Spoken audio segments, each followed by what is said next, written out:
Hi, my name is Kate Flack and I'm the lead designer for Ultima Forever. And I'm Bennett and I'm a senior designer. So we've done alpha.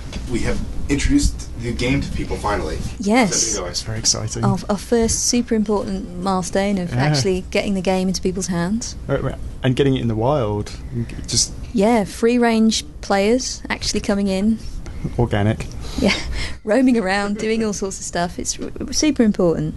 In the scheme of things, it did exactly what we needed it to do, which was get players from around the world on a variety of different machines all in the game together.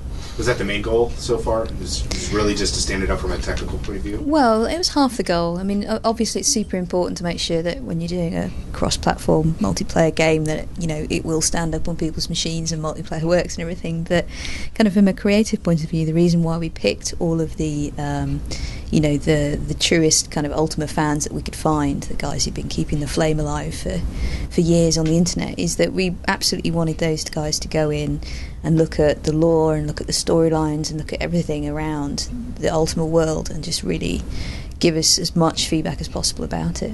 And they did. 94 pages. But it's great stuff. I mean, ranging from spelling issues all the way across to what does spirituality really mean, and it was brilliant. I learned a lot. We will be making some changes. We got a lot of very strong feedback from the alpha testers about kind of one of the storylines we'd done to do with the Codex of Ultimate Wisdom. And what we tried to do was we'd gone, okay, if someone doesn't know Ultima, basically the three things they need to know is virtues, avatar, codex. And so we tried to tell the player about that in a very, very short space of time, kind of in the opening tutorial sequence, and it didn't quite come off as well as we wanted it to. The alpha testers, were very strong about, you can't treat the codex in this way. You can't hurry through it, and you can't, going to find the codex is supposed to be this huge moment. It's not about... It's not a step in the journey. It's a big thing in itself, right? So, you can't spend years making a game about virtue and not be affected by it. So, in the spirit of humility, we will change this storyline based on the feedback that the guys have given us. So, without giving away any spoilers, I think we're going to take out the codex out of that storyline and then put in probably the Book of Mystic Wisdom or possibly the Silver Serpent Ankh. We haven't quite decided yet. Writers are going to get together, I think, tomorrow and hash it out, thumb wrestle or something. It's a Thunderdome. Yeah, that's right. Which is how stuff gets done in the games industry. And it's true. What else has changed? All sorts of things. Pants for the mage. Yeah. It's trousers for the Brits, by the way. Yeah, quite a lot of trouserial based requests. Map donutting, which is just as awesome as it sounds. What is that?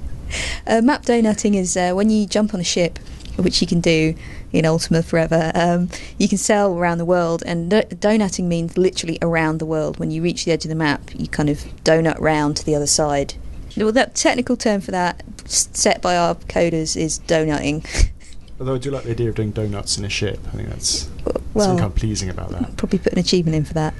All sorts of things like polishing our chat UI, removing the Order of the Silver Serpent lore because it's later on in the timeline, and all kinds of stuff. Adjusting the companions as well.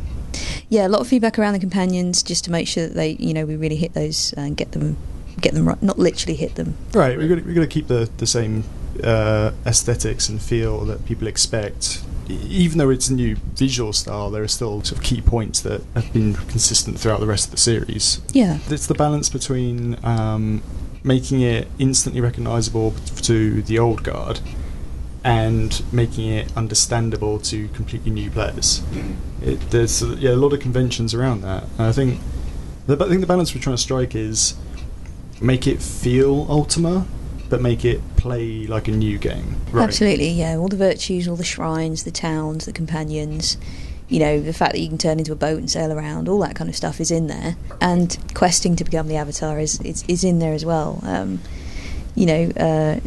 think this is shown in the kind of almost the retelling that we're doing. It's recognisably Ultima 4, but it's but it's not just a complete copy of Ultima 4. It's not a relaunch. Yeah, so Ultima Forever is set 21 years after the events of Ultima 4, and it's our own alternate timeline. You know, Ultima has this concept of different shards, and this is our own shard. Like, we're not trying to overwrite the series or change anything, or, you know, do away with anyone's childhood memories or anything like that. That's not what we're here for. What we're here for is to go, okay, we're going to take this fantastic world and this fantastic idea of kind of ethical quandaries, and we're going to tell another story with it, you know, breathe fresh life into Ultima. Yeah. And quite a lot of the feedback, you know, the kind of sign-off notes from the emails and stuff from the alpha testers was, you know, we see what you're trying to do here, you know, we understand it, which is, well, we're really pleased, because, you know, we want those guys to kind of be able to participate as well and go, you know what, you know, this is an incredibly rich lore, look at all this other stuff. And maybe people will go back and play the old Ultima games as well. Good old games. Get them now. goodoldgames.com. Yeah.